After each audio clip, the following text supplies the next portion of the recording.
Okay. Now take it away, Allie. Okay. Well, thank you for having me. I'm really excited to be here in my not very fancy office, but here I am. This is where my computer is. And I thought I would just start by sharing a little bit about my story, because I wanted you guys to know why I came to homeschool. I think that that's important. And first of all, I never thought I would homeschool my children. You know, I grew up and went to public school, and that was what I thought the plans were for my kids. And so we moved to Colorado in 2007. And at the time, things, you guys remember, some of you, I think it hit most around the country. The housing market crashed and the economy tanked really hard. We had recently moved to Colorado. My husband took a really good job. But then all of a sudden, things got really bad for us, really fast too. He lost his job, and then we ended up losing our home. And it was just a really hard time in my life. It just was a struggle. And anyways, about the same time, I met a nice friend that was homeschooling, and she invited me to come to a book club. And she said, come to this book club. It's great. You know, I know you love to think, and I like politics and some of those things. And so she invited me to come to this book club. And I told her on the way out, I said, look, I'll come, but, you know, I'm never going to homeschool my children. So, you know, just so you know, I'm never going to homeschool. And I actually didn't know that this was a homeschooling book club. It was a 5-pillar class. And so my friend Christine took me to this 5-pillar class, and that is where I met Brenda and some other amazing women. And I was so inspired by what it was they were talking about. We were talking about Thoreau and Uncle Tom's Cabin and just really digging into these deep issues, and I just was so inspired. But even then I thought, still, I'm never going to homeschool, but, you know, these moms are pretty cool. You know, this really helped me to have a better view of what homeschooling could be.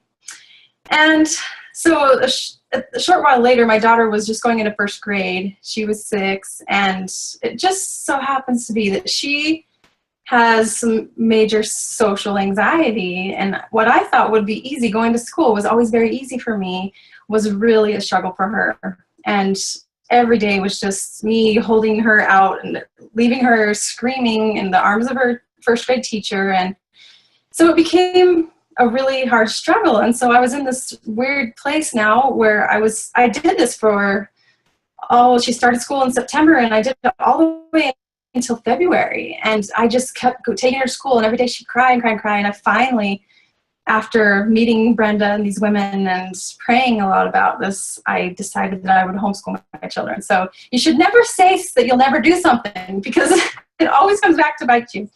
And so I ended up pulling Addie out of school, and it was a blessing, and I really had no clue what I was doing. It was a really big leap of faith for me. And so anyways, Brenda, or one of those ladies, gave me the book, Thomas Jefferson Education, and I read that, and that really became what I held to for my beliefs as far as educating my children, because I hadn't looked into anything else really, other than just my scriptures and things that I was reading and praying about. I just read a Thomas Jefferson Education. I also came across this book, which I'll show you. It's kind of beat up now. It's called Gospel Truth, and it's written by it's the Discourses and Writings of George Q. Cannon. And he's my great-great-great-grandfather. And so his words had some meaning to me personally. And there was actually a chapter in this book about education. And so he really was passionate about education. And apparently, in the early days of the church, I learned some things I didn't know. I learned that they weren't telling people to put their kids in public school. So the church had instituted some schools, and they were promoting this type of learning that wasn't public, if you will. So my mind was open to some of the things, and I thought, this is so interesting, you know, how am I supposed to educate my children? I didn't understand where I was supposed to go, but he had a lot of influence on me as well, because he said things like, you know, an education without God is destitute of all true value. So those were some of the words that he spoke. He was very fierce about his opinion when it came to education. And so I was getting influence from him, and also from Brenda and these women. And I was on this new journey, and it was scary. You know, I was just in this whole new place I'd never been before in my life. And it felt overwhelming. It was hard. I had to trust a lot that God would help me, because it felt heavy for me. And, you know, on top of all that, we had gone through this really hard financial crisis. And now all of a sudden, you know, my husband had had a really good job before this, and now he was able to get another job, but it barely covered the bills. And so we were really strapped, and I didn't know how we were going to survive, pretty much. So anyways, I just thought I need to be able to make some money. And so I prayed about it, and I kept thinking, what can I do? I'm a mom, and now I'm a homeschool mom, something I never thought I would do. So I can't work, I can't get a babysitter, and I can't put in daycare. You know, I'm educating my children, I'm stuck at home. What am I going to do? I've got to make some money. I have to help my husband. I have to work our way out of debt. One thing that I felt like I always taught my children was, you know, if you make a mess, you clean it up. You know, you Legos out and destroy the family room. It's your responsibility to clean it up. And I had this moment that came to me that was like, oh, well, I guess that applies to me too. You know, here we had found ourselves in a mess. I didn't feel like we really made a lot of it, but we were still in it. And it was a lot, still some of the decisions we'd made, and we'd taken out some student loan debt and a little bit of credit card debt. And it felt really heavy, but I realized that I needed to help pay it back. And so I had this little come to Jesus meeting where I was like, okay, God, I get it. I'm going to be responsible for this mess, but this is going to be tricky because I'm in a hard situation now. You know, I've got to be able to do something at home, and I've got to do it while I homeschool my children. And so I felt impressed that I could maybe make a recipe book. And this was, I don't know where this idea came from. Maybe from Brenda, from always complimenting me on my recipes, but I thought maybe I could take something that I love, which is making recipes and food, and turn it into something that could make money. And so I thought, well, you know, I'd read at TJ Ed, and that really was instrumental in my own education. As I think for most of you, you know how that goes. You start learning about education, and it applies to you more than your children. And I grasped this idea that I could do something big. I could do something, you know, I could pursue my own education. And of course, I read about the principle that was you, not them. And to me, that was like, okay, well, maybe I could pursue something on my own, and in some ways I could learn some new concepts and some new things and teach my children as I move along this path. And so I decided that I would jump in with this crazy big dream of designing a recipe book. And I thought that I would call it When Life Gives You Lemons, and it was going to be this most beautiful recipe book. And I imagined it would all full color. It had to have pictures. Every recipe would be in there, because recipe book is so much more valuable if it has pictures. And so I thought, now my next idea would be to create each chapter after the same theme, When Life Gives You Lemons. So it would be When Life Gives You a Chocolate Craving, and it'd be all these chocolate recipes. When Life Gives You Kids, and it's all my favorite recipes for my kids. When Life Gives You a Dinner Dilemma, so all the dinner recipes. I mean, this was just a really huge, comprehensive recipe book, and it was a big dream. But I saw it in my mind, it was beautiful, and I thought, okay, maybe I'll go for it. So I taught myself how to photograph food. I just had a little digital camera, and I just, you know, watched some tutorials and practice, and I found that the best way to get good pictures of food is to, a lot of times, was to go outside.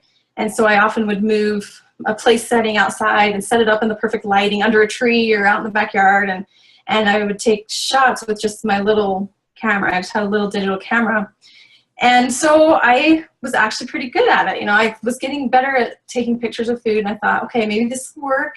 So for the next 2 years, that's pretty much what I did. You know, we were living on a very tight budget, but every bit of money that I had for groceries, I just would figure a way so that I could make grandma's carrot cake or whatever, or figure out this dinner that I could make and photograph. And so I worked it into the budget to just start photographing food, and I set out to do that. And this was a huge undertaking for me to really accomplish this vision that I had in my mind. This was really big, especially with I had 3 kids at the time, and you know, my oldest was just first grade. So then I had some young kids, a toddler, and there's one in between. And, you know, it was a busy time, but I decided that I would do it. And so I photographed recipes for about 2 years, just every time I could. And it took about 2 years. And then in the meantime, I decided I needed to teach myself graphic design as well, because I needed to create a book, and I couldn't pay to have someone else do it. And I had to rule out giving all of my creative, I don't know, my dream to a publisher, because I looked into it, like printing with Deseret Book or a publisher, and they would only give me back like 3 or 5%, and it was just so little, and it would never make me any money. And the whole goal was that I had to make money. And so anyways, after 2 years, I took all my beautiful pictures, I put them in a binder, I went to a printer in Fort Collins, and I laid them out, and I said, look, I have been working so hard for 2 years, here's all my pictures, you know, what can we do to create a recipe book? And he said, you know, well, these are beautiful, it's great, you know, but, you know, you've got to be able to design this all into a book, you need this really expensive software. And I told him I was willing to learn it, but he kind of snickered at me and was like, oh, you know, you're crazy, lady. This is so much more work than you could ever imagine. And then he said, well, and to do it how you want, with full colors and this big, nice, beautiful recipe book, you've got to print, you know, X amount of books, and it's going to be about $25,000 just to get started. And I was just so crushed, and I thought, no, you know, I've done all of this work. I don't know what I'm going to do, because I knew that I couldn't take out a loan. I wasn't willing to do that, and I had to just get where I could make some money, but I didn't have any money to start with. And so I was really, really discouraged, and I felt really kind of sad about it, especially because for the last 2 years I told my children, look, Mama's got to work on this project. Just go read a book, watch a movie, whatever, play with your toys. You'll be fine. I really had to do that because we were in such a financial crunch that I didn't have a choice. So this was me working at home and my kids playing, and they survived. You know, there was a lot of years where my kids were just underneath my desk and dragging their dolls over the table and just, you know, being all around me. But I just didn't have that time to sit down with them and do worksheets, if you will. And you know what? Honestly, it was fine. My kids survived, and they're better for it too, actually. So anyways, a few months later, a friend of mine said, you know, maybe you could just make individual recipe cards and just print them and sell recipe cards. You know, some people love like a pack of recipes, like dinner recipes or chocolate recipes. And so I looked into it, and it turns out that I could print recipe cards for a really good, reasonable price. And so then I decided that I would take each chapter of the original book and print each recipe in a card format. Let's see if I have one here I can show you. Hold on. And so then what I ended up doing, since you guys are all right here, is I created these little mini cookbooks. They look like this. And then I would create a recipe, photograph it, and then the recipe was on the back. So they were set up like little recipe cards, and I just did all sorts of. So anyways, this is a new one that I did last year, but I ended up doing that. The first one was When Life Gives You Lemons, and then When Life Gives You Chocolate Craving, and When Life Gives You Friends. And I printed them all as cards, and we had to punch and bind them and coil them. So we spent the next year doing that. But we just started doing it in the garage, and just my kids would help and my husband would help. And, you know, we got our first big orders. Those of you that are in Utah will know the store Taipan. And they called up and they said, look, we'll order, you know, we want this big order. It was like $800 worth of books. And, you know, my husband and I, we were driving on the road, and we just stopped and we're like screaming, like, you know, $800, you know, people are going to buy our books and they like it. And it was so exciting for us. And so this was huge because, like I said, for the last 2 years, we had just been strapped. I was putting all my trust in this idea. And so we started doing it more and more, and it worked. You know, it worked. I finally was able to start making some money. And we did this for a good 5 or 6 years, just making more books and putting them together in the garage and selling them. And I don't have a total of how many we did, but I think it's close to about 50,000 books that we made out of our house. So it was really exciting, and it actually did. It did what it needed to do, which was help my family to work our way back out of debt. And we did it. You know, we have like one student loan that's just hanging on because it was really big, but other than that, all of our cars are paid off. Everything else we've paid off, and it really just started with this little dream that I had to do. And my children, you know, so what does that look like for my kids? My oldest daughter, Addie, that I took out of school, so she spent the last 7 years of her life, essentially. Let's see how old is she. She's turning 15 this week. And I pulled her out when she was 7, almost 7. So it's been almost 8 years. And I can say that the good majority of her education as a homeschooler has really been just hanging out with me, watching me do my thing, and me pursuing my dreams. So it was a lot of years of me just saying, okay, I'd pray, okay, God, look, I have to do this, I've got to keep moving forward with this, and then allowing my children to watch the process unfold. So anyways, I didn't think that was what her education would look like, but that's what it's looked like. And so I want you to know the fruits of that. What are the fruits of just really trusting and me pursuing it in my idea and my children watching. So for Addie now at 15, she always loved horses. She loves horses so much, and she wanted to get her own horse. And so one day she said, Mom, let's make a recipe book. Let's do a camping recipe book. Let's do, and I'll buy the food, and you help me. If you photograph it, Mom, I'll buy the food, and we'll do the recipes, and I'll make a recipe book, and maybe I can sell some money and get a horse. And I said, well, sure, let's go for it. Let's try it. And so she did. Like, her Christmas money and her birthday money that she had, she saved about $200. And she started searching recipes on Pinterest and finding the best camping recipes. And she wrote up the recipe she wanted to do, and then she bought the food, and I did help her photograph the food. But she created a recipe book, and I'll see if I can show you. Hold on one sec.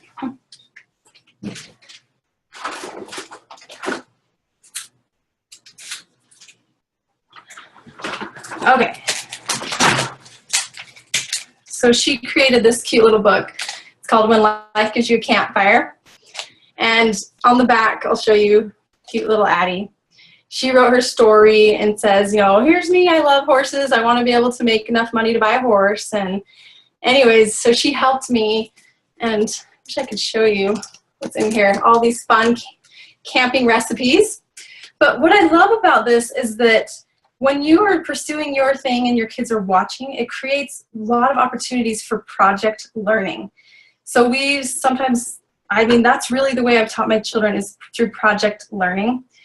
And it works because now all of a sudden my daughter saw me, how to create a recipe book, how to photograph it, how to lay it out, how much money you need to be able to print it. And, she learned all of these wonderful skills through a project. And so project learning is important. And I think you can help your children a lot when you are pursuing a dream and your children are watching, because they can learn a lot of skills too. So anyways, the cool thing is she created this book. She made it close to $1,000. And then we had a neighbor that said, look, I have a horse that I'll give you. And so a neighbor actually ended up giving her a horse, and then she had $1,000. So she had enough money to buy all the things that she needed, the supplies, the hay, everything that she needed for this horse, and she had a horse. And so it was really exciting that she could find something that helped her to pursue her own dream. And so that was important.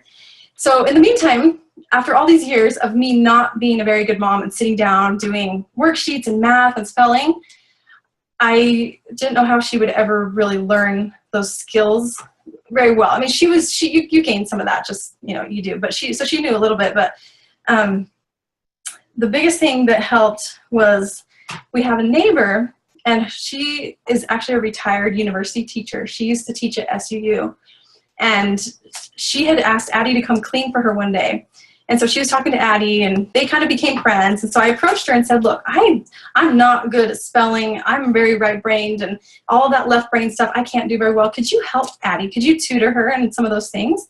And Addie will trade you for cleaning.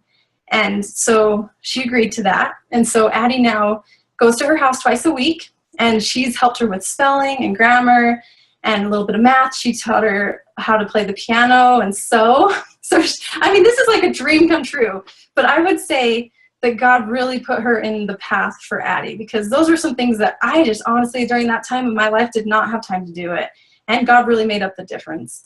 And so I would say look around for people too, in your neighborhood or your ward. Some of these older people, this lady, Linda, who was a university teacher, she was actually really struggling with depression. And she had told Addie this. And one time Addie went to clean, and she was just crying. And, Addie asked her what was wrong. And, I think you get to the age of your life and you don't feel like you're maybe giving back like you once were. She's getting older and no one really appreciated her. And so for Addie to come and to say, look, I need you to help teach me, really helped her in her life too. So it was just such a blessing for Addie, such a blessing for Linda. And so look around for people that can help your children. There's a lot of people, and especially retired people, that are willing to do that. Okay, so then a couple other things that Addie's gained from this experience of really me pursuing my thing and her just watching is that she is starting her own business. So she figured out that she could make what's called polo wraps for horses, and she sews them, and she just launched her Etsy shop today, believe it or not. I know. She already has 3 sales, I just checked.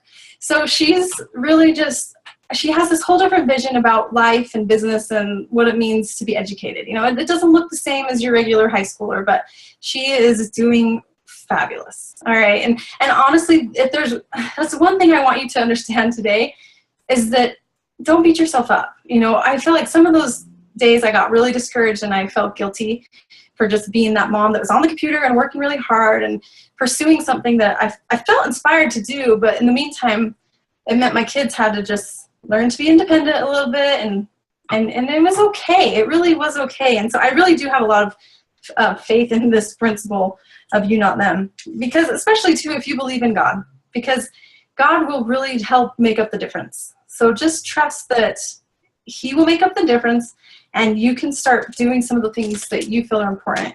I will say, though, there's some things that I don't let slip, though, in my family, and that is we pray together because we need it every day, and we do scriptures. So I read scriptures with my kids, and we pray, and the rest is just like a, please, God, just make up the difference kind of thing, and that's really what my homeschool looks like. So the other thing that really has been so instrumental for Addie is Commonwealth School. I mean, I knew after I saw Brenda what she was doing in Colorado that this would have to be part of my children's education. And I'm such an advocate. In fact, Brenda, you should have me come cheer you on.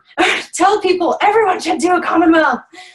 I am not kidding. Really, the blessings that have come to my children. So I have Addie, who's almost 15, and then a 12-year-old boy that are doing the scholar classes now. They are worth every penny that I've ever paid out. The first year I did it, I thought this is a little pricey for what, I'm paying property taxes and paying for the school, and here I'm forking out money for my kids to do this, and I got to volunteer my time, but, and teach a class or whatever.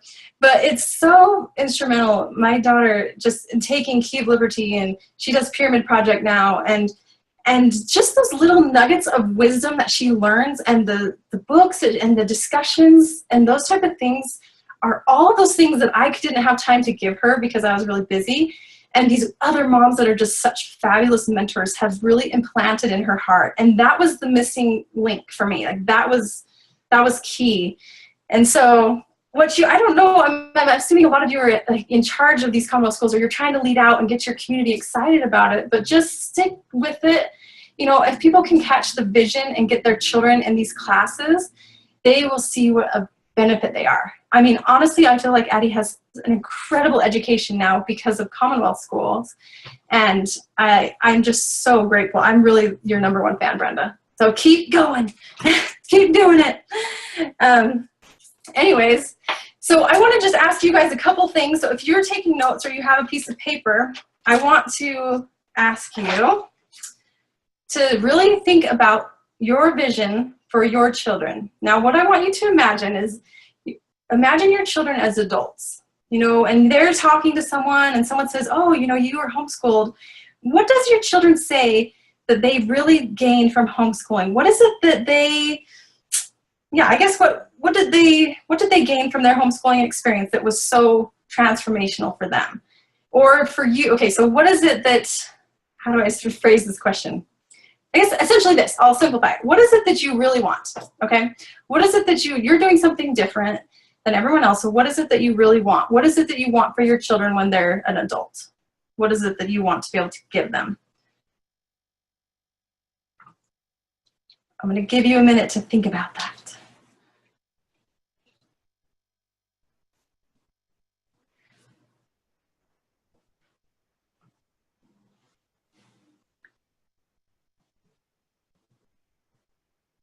okay, try and get at least, I don't know, 5 or 8 or 10. One that just came to my mind is I want my children to really love books. Like I want them to have a love of books because that's something that I love. And if they have a love of books in their adult life, then wonderful. I feel like I did my job. What are some other things like that you want your children to gain from their homeschooling experience?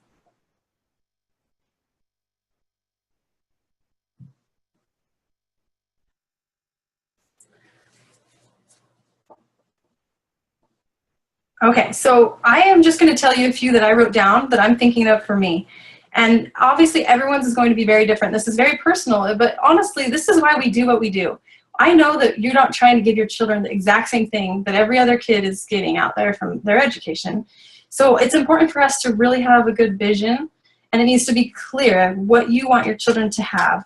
One thing that I really want my children to know and have is that they are creators and that they can be creative, because if you understand the power to create, then you can create anything. You don't have to be a professional. You can be an amateur. In fact, everything that I've done as far as graphic design and photography, I've just taught myself.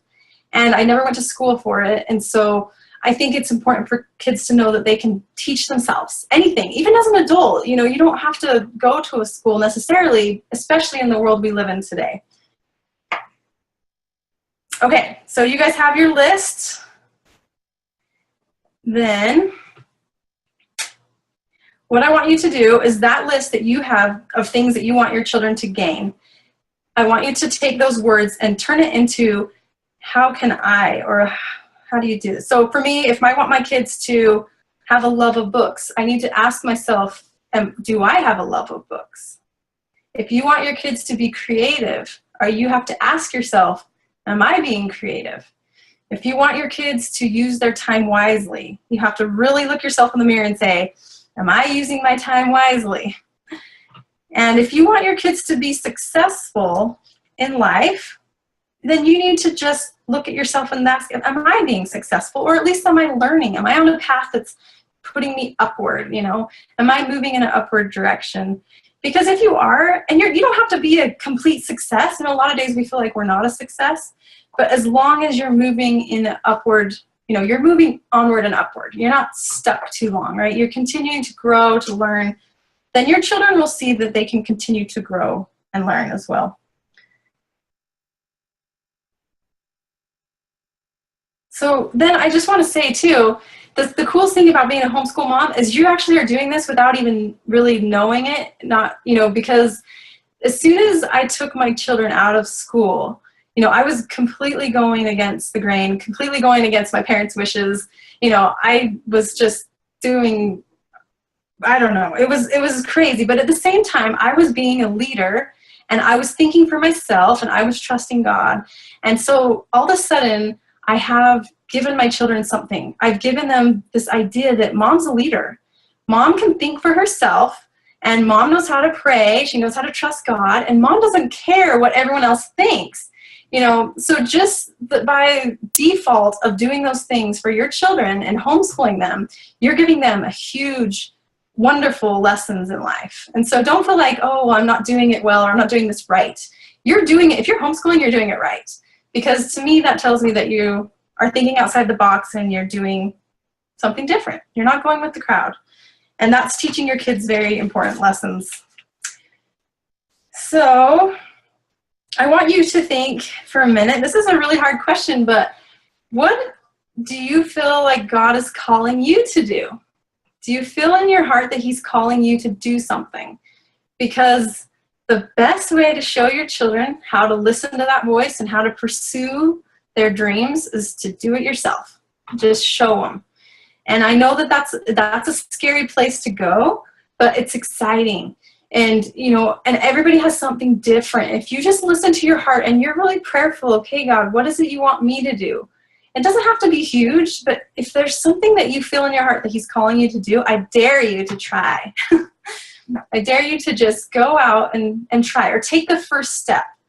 Because once you take the first step and you go into that scary place of, I've never done this before, your children are watching mom go to this place that seems a little scary, and it's exciting.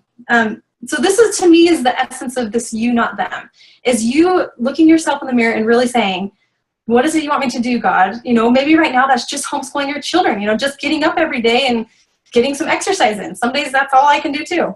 But just listen to what is it he wants you to do and just make sure that you're following that. And that is important. Okay, so that was all I actually wrote down that I wanted to share with you, but I really want to open it up for some Q&A for a minute. And I know we still have quite a bit of time, but does anybody have any questions? And I'll be thinking too if there's something else I really need to share with you. But if you do have a question, make sure you click off of your mute, and then you can ask a question, and we'll just talk about some of these ideas, or maybe practical applications of you, not them.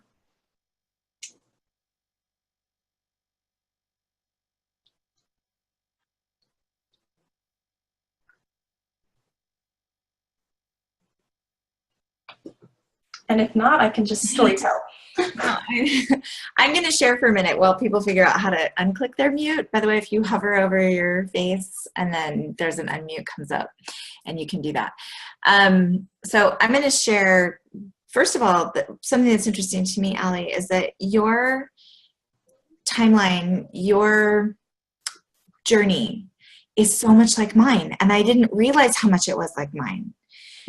I mean, when I first had the call to start a Commonwealth school in Colorado, I was doing other things that were big and important for my church at the time, and for my family. I mean, I just had a baby, and I had tons of little kids running around my house, but I heard the call, and I knew it was what I was supposed to do, and so I had to give up on things, and it was uncomfortable actually to let some of that go. But I couldn't ignore it, right? You can't ignore it when you're being told to, get out of debt, find a way. Okay, here's the way. You have to create recipe books, and you're like, okay, I'm going to figure out how to do this. And roadblocks have come up for you. And instead of saying, this is too hard, God, I don't know how to take pictures of food. I don't have the money to buy the food to take the pictures of. Like, I think that would be my first roadblock right there. It'd be like, well, if I'm going to take pictures, I have to have the money for the food, and then what, So it really stands out to me that when we are listening, God does, this is what I wrote down, God will make up the difference. He did it for you. He did it for me. I was amazed after 2 years of going into the Commonwealth school and literally feeling like I hadn't done anything for my kids for school. I mean, that was a little bit dramatic. I have a tendency to be dramatic, but that was my guilt talking. You haven't done anything for your kids for school. And yet I looked at them and they were so okay. The same thing that you found. I was just amazed. I was really struck with, no, I did what God asked me to do, and he made up the difference. Yes. That's awesome. Thank you for sharing. That's so cool. And I know you guys hit a really low spot there too when the financial crunch kind of hit. Yeah. I know, it was painful, but sometimes those painful moments are what teach us. Obviously there are defining moments. So don't be afraid if you feel like you're in a hard spot right now, or life seems hard, or I'll never get this Commonwealth school up and running. Don't give up. That is that's where you have to just, the going gets tough, right? And you got to just push through, because there's good things waiting on the other side. Right. So don't give up. Let me read some of these chats to you. So Katrina says, confidence to create. She's excited about hearing that from you. And Amy said, what about math? Everyone worries about math and how they can learn it. I hate teaching math. Oh, that's so common. Oh, yes. You know what? I don't have the answers about math, but all I know is that my daughter Addie, she's old enough to know that she wants to learn math now on her own. And so Linda's helping her with that, and I can help a little bit here and there. But the thing is again, my vision is so different. I'm not really pushing my kids towards college, which makes me somewhat different than most people. I think that some of my boys might want to do that, but Addie, no, she already has her vision. She has her business plan. She's got her big dreams, and she is pursuing a path to fulfill that. So for her, learning math is about a life skill. It's not about the ACT. And so you just have to understand whatever your vision is, whatever your goals of your children are, and then say, well, this is your goal. If you want to go to college, you want to take the ACT, then pray about it. I mean, honestly, I would say tell them to pray about it too, if they're to the age where they can pray about it, and see if there's someone in your ward that can help, or your neighborhood, or get a tutor, or just get them the books in front of them and let them start to teach themselves. That's the one thing I've learned with my kids as they've gotten older, is they're very capable of doing it themselves. Actually, way more capable of me trying to teach them, because they get to the point where they actually have been taught that they can learn things, and they're really good at that. So don't stress, especially if your kids are younger. I really don't think you need to, in my opinion, to worry about it too much.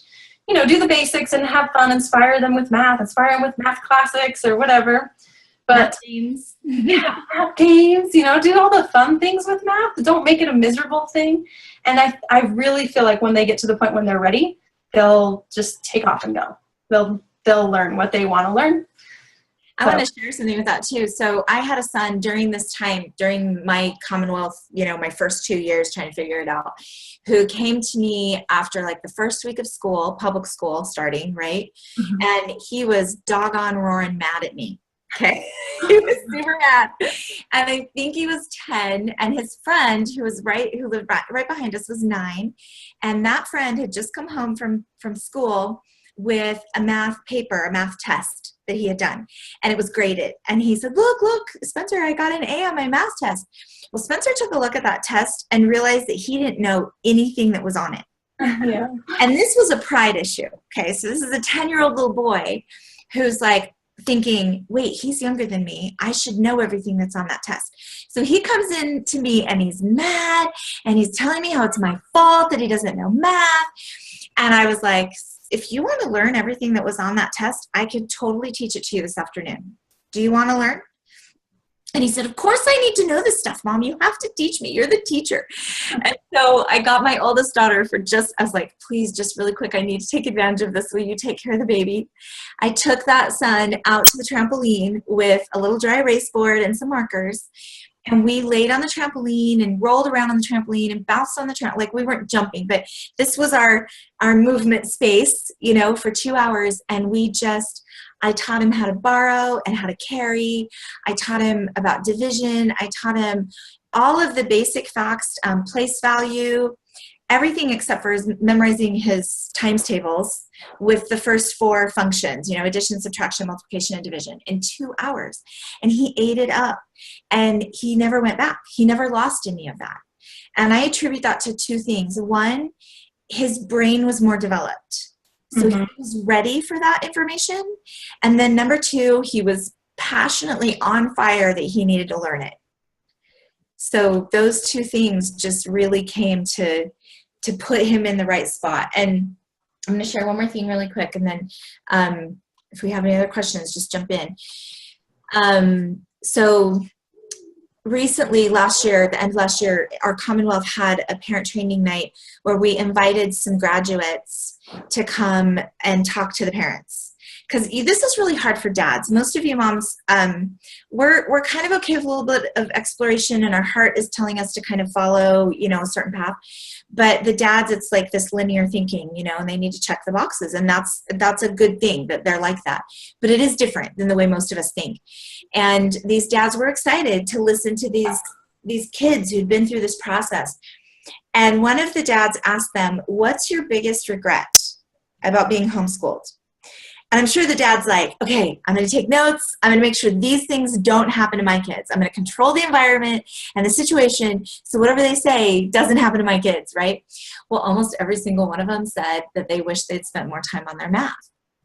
So that could be looked at as like a failure, but really then they started talking about what they were doing about it.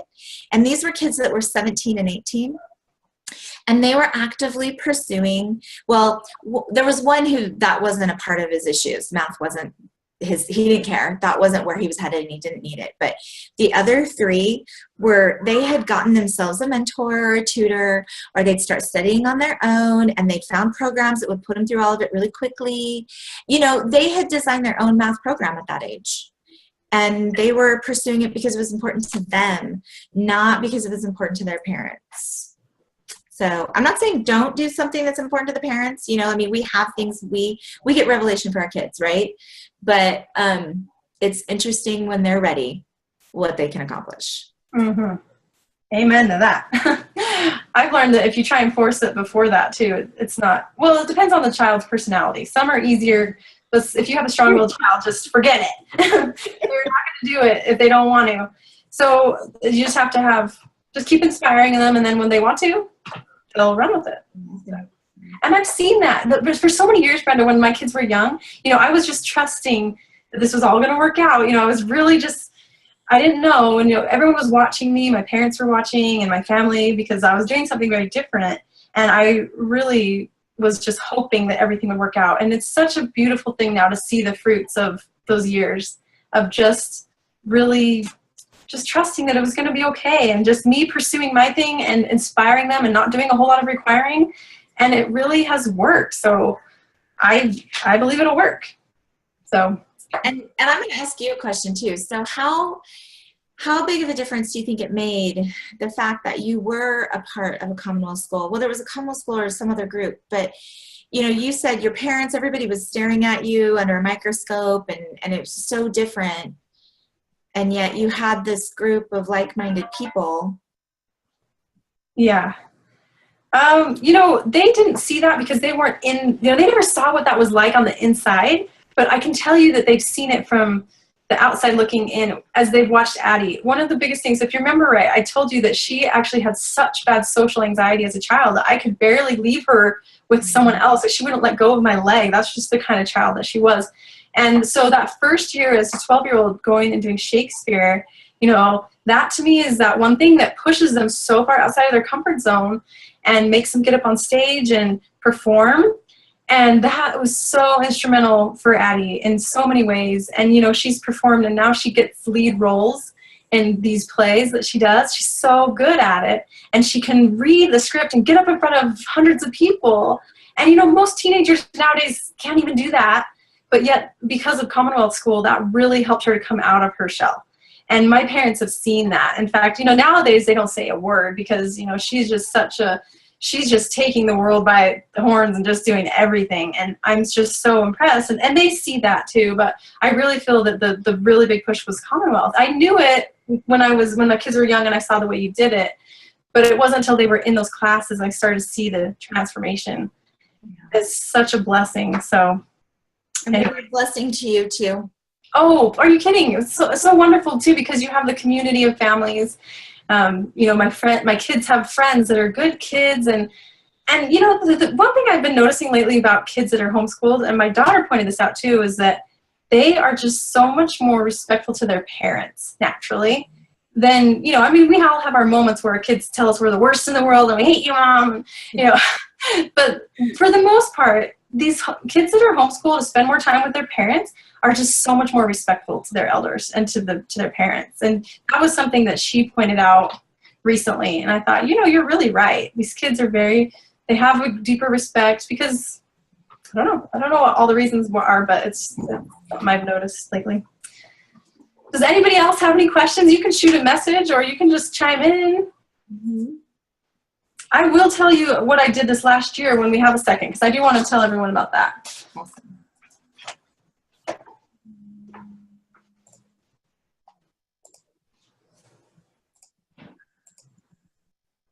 So I'm just curious how you taught yourself graphic design. Oh, yeah. You know what? Honestly, you can almost learn everything you need to learn on YouTube. So YouTube University, and that's really, that's what did it for me. I only have really like an old program of Photoshop, which is like CS5, so it's a little outdated. But I was able to find everything that I needed to learn what I needed. And then, of course, just trial and error. So, yeah. That's such a great skill to have, too. And if your kids are interested, they can learn it online. I never took a class. And I never took a Photoshop? You just used Photoshop for all your stuff? I just used Photoshop. Okay. Yeah. In fact, I laid out all my recipe books in Photoshop. And I need to move over to InDesign, apparently, because there's word processing and it's a lot easier to do the words. But I've done everything in Photoshop. Awesome. Yep.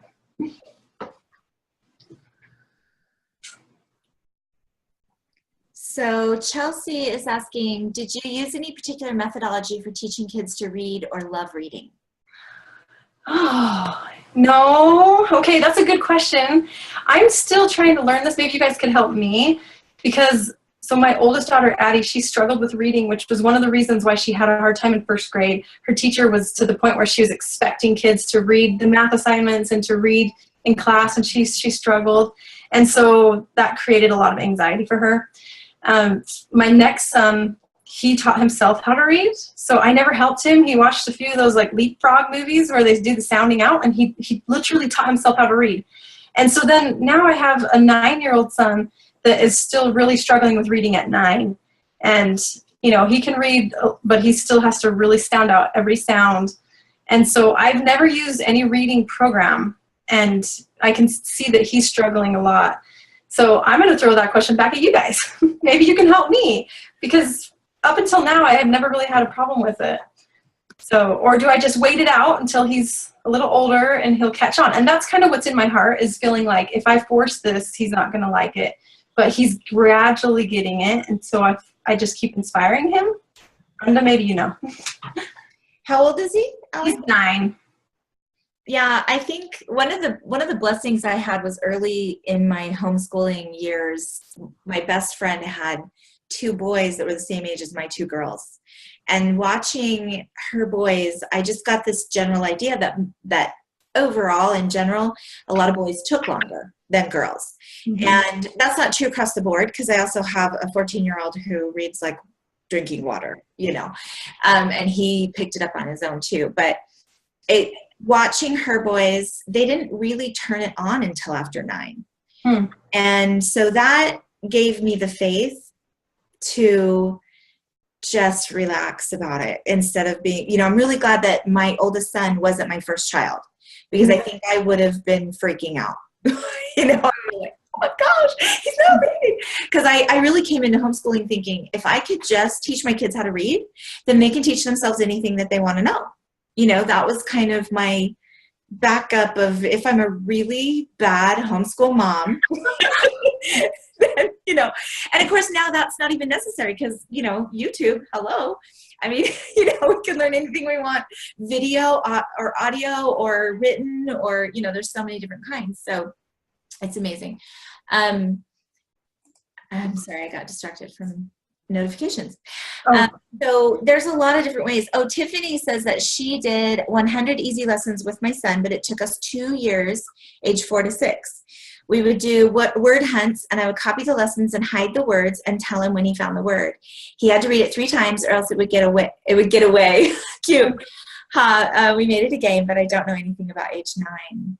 And I've heard a lot about that book. I think a lot of people have had really good results from that 100 lessons book. Hey, thank you so much. That's really helpful. And the one thing too, as a homeschool mom, none of us always have the answers to everything, right? We're just all on a path of learning and trying to find what works best for our own children. And that's the beauty of it. And that's really why I don't worry too much, is it just feels like things kind of naturally work their way out. And I'm not an expert. I'm just simply sharing my story today, you know, but I have learned and gained, you know, really a testimony of the whole you, not them concept. If I'm reading and I'm inspiring my children to read, I really don't even have that much worry about it, because I know at some point they'll get it. It's like riding a bike, and then they'll be on their way, because I love to read and my husband reads a lot. And so I think that if I don't wrap it with a lot of fear, then it just is naturally will kind of work its way out. I do like the 100 easy lesson, because I think I might need to go to that to just help them with something consistent for a short time. But for the most part, I don't really worry too much about it. So. Right. Did the person who's on the phone, 5327, did you have a question or a comment? I do have a question. Awesome. YouTube University was mentioned, and I'm just curious, you know, maybe you or any of the other moms would have any ideas for me. I get really irritated when I let my kids do research on YouTube, and then they get so distracted by like seemingly really, I don't know, non-educational things. It's like they might watch a video or two that's educational and it's about what they're looking for, but then they get really distracted by other things. So I have a hard time letting them do that, but I know it can be such a good tool. So how do you kind of avoid that, or do you even avoid that, really? Allie, what do you do about it? You know what? My kids don't really get free reign with YouTube because I'm a little concerned about some of the things they can see there. But we have a Roku device, if you guys have that, so we can stream YouTube to the TV. And so if they're watching a YouTube thing, it has to be like in the family room where everyone's around. So I'm usually monitoring. I don't really like them to just be on a cell phone or on an iPad just watching YouTube for hours and hours. So I don't know, whatever works for you guys, but I try and monitor it a little bit so they don't have free reign and just looking at whatever. And I think I do the same. If I catch them on something else, then they've lost their computer privileges for the day. And I make sure the computers are like facing, and I walk, I'm working in the same room, or I'm walking through all the time. So they pretty much get caught. I love the fact that, tabs, right? So they can click off really quick onto a different tab, but I mentally know that there should only be one tab open. So I catch them. Smarter than that. They lose their time for sure. So software, protection software is a huge thing.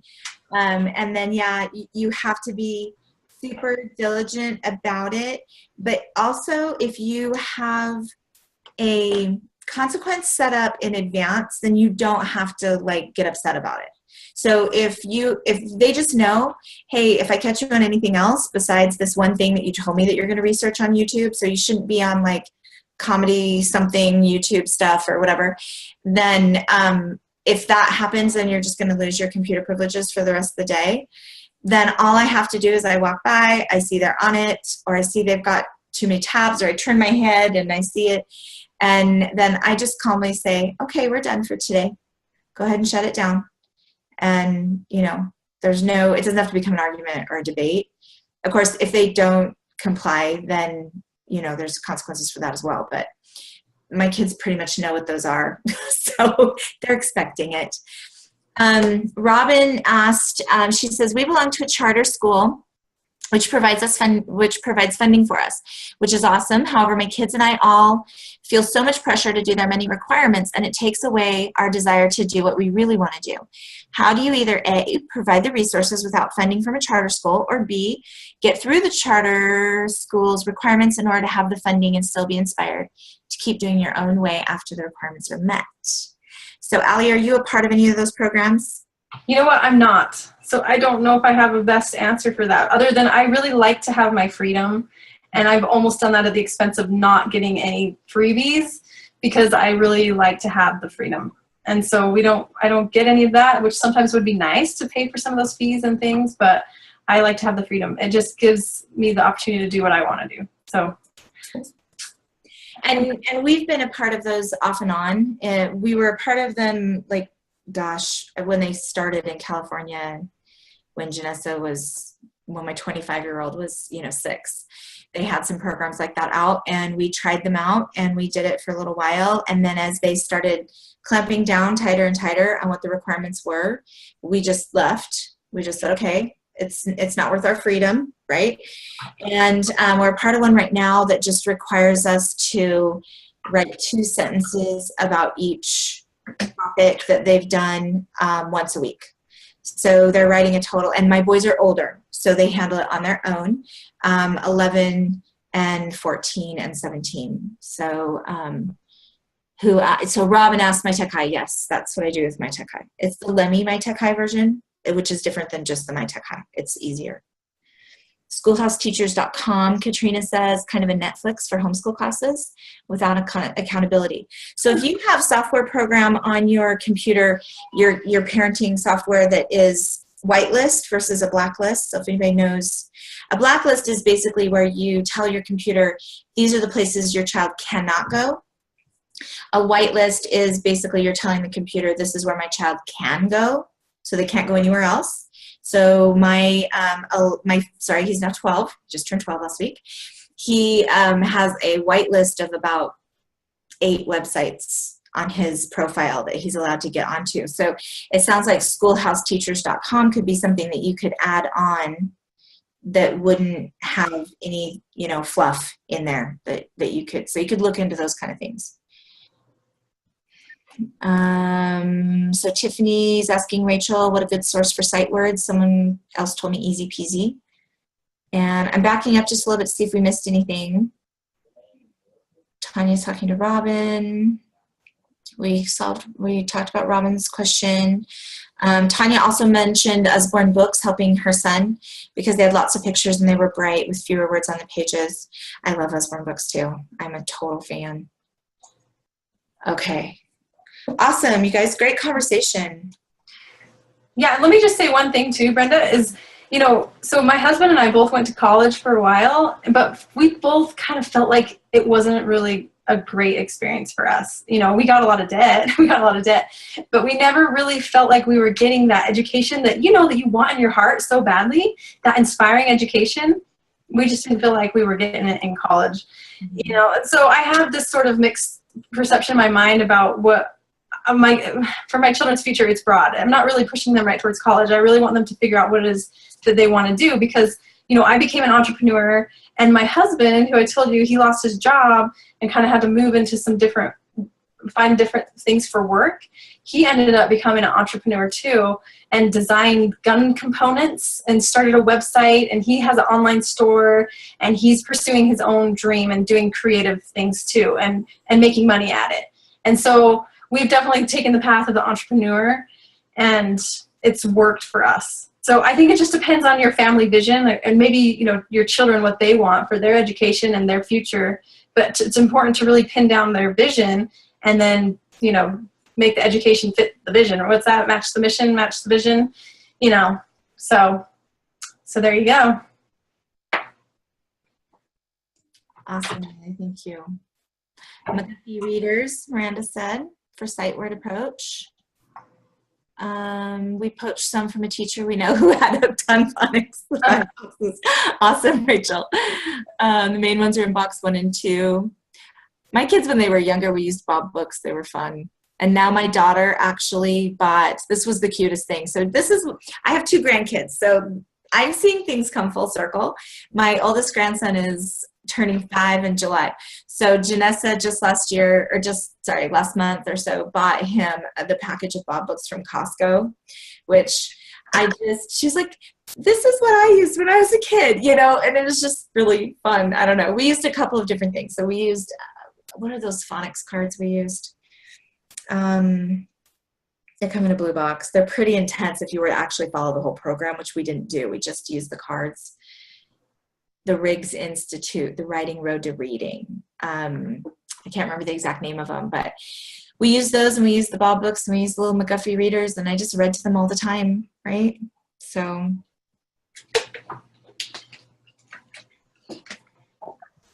Okay, awesome. Any other questions? We're just a little bit over an hour here, so we can let everybody go. I do have an announcement unless somebody else has a question. Okay. First of all, I want to thank you guys for being here. Again, I want to thank Allie. It's so fun to give her this space to share her story and what she's been through, to just give a little shot in the arm for all of you guys, because I think we just constantly need to be inspired ourselves and reminded to hold on to that faith that if we've been called to do this homeschooling thing, that God will make up the difference for any of our weaknesses. And that is for sure. I believe that wholeheartedly. And I'm really grateful for Allie for really sharing that message with us. I'm going to share with you too that, you know, last month in January, we did a webinar. I invited Nicole Carpenter on. She owns Mom Entity, and she does time management for busy homeschooling mothers. And that was a great presentation that she did for us in January. And Allie, I was really grateful that Allie did February for us. And then in March, I want to bring to you guys an amazing woman who has influenced my life in a huge way when things were at their hardest with one of my kids. Okay, so even just thinking about it right now, it's like, and things are better now, but I still go back to that place of where I was about 5 years ago, and how hard things were for me because of one particular child. And this wonderful, amazing mom, made a huge difference in my life. I want to share her with you. And so I'm not telling you who yet because we don't have all the details worked out. She said she really wants to do it, but she hasn't given me yet. So I'm giving you a teaser that the March webinar, we're just going to keep doing these until I run out of awesome things to share with you guys, that the March webinar will be on parenting. She's an expert in teaching self-government. It's not Nicolene Peck, it's actually somebody else who's licensed to share her stuff. But she shares it in a way that was so impactful to me. And so I want to share her with you as well. However, that's it basically, March. So just look forward to that. Because you registered for this, I'll automatically send you the information about that one as well. I do not want to get off this webinar, Allie. Yeah. Until you tell everyone how to get a hold of your book, because it's amazing. Okay. Well, yeah, let me just, because I didn't really say how this all came to be, but this is the book. Tell us. Yeah, let me just tell you really fast. So after I had really learned all these skills of photography and graphic design, I really felt impressed that I was supposed to write this book about my education experience. This is an LDS base, so if you're LDS, then it will make a lot of good sense. And it's really a throwback to my great-great-grandfather, George Q. Cannon, who his heart was in the education of the church. So he wanted to help inspire the youth. He had traveled the world, he knew different languages, and he came back to Salt Lake in the mid-1800s, or 1850s, 60s, and he wanted to really inspire the youth and give them this wonderful education. And so he started a children's periodical called the Juvenile Instructor, where he talked about George Washington and Joan of Arc and Joseph Smith and geology, and he pulled in all these elements of learning that it wasn't separated, God versus the secular learning. He really put them all back together.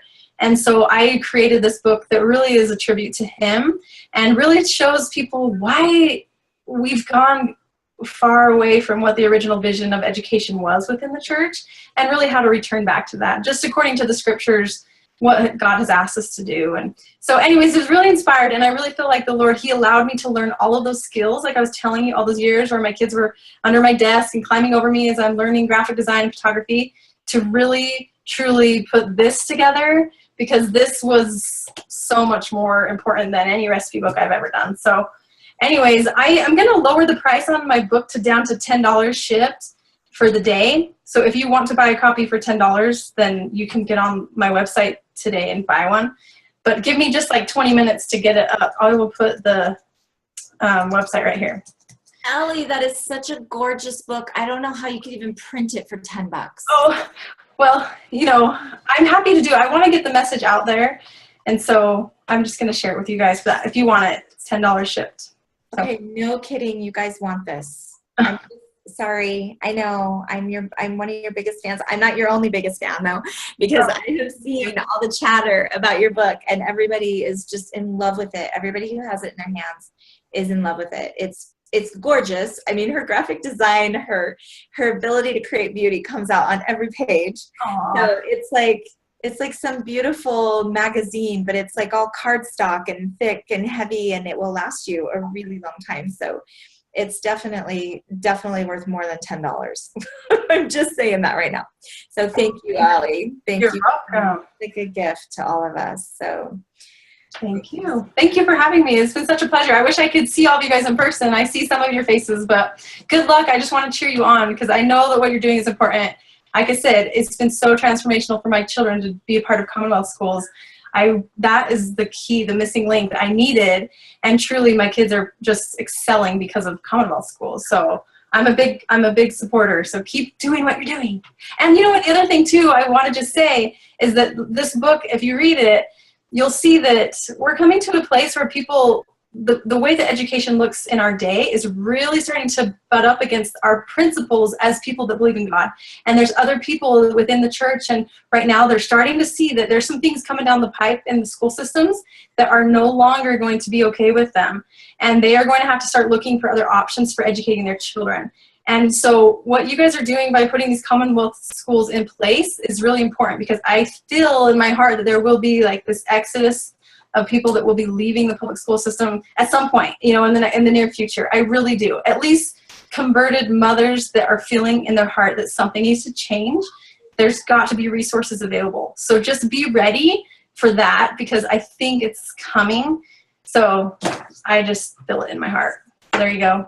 Thanks, Sally. Thank you so much. Thank you, ladies, for all you're doing for your families, for your communities. Just keep doing the good things. You know, that's the simple part, is just don't get overwhelmed. Just keep doing the one thing that God's telling you to do today. So awesome. Thanks, everybody. I'm going to go ahead and close this down now, and we'll see you guys next month. Thank you, Allie. Thank you so much. Bye. Of course, it'll take me a while. There.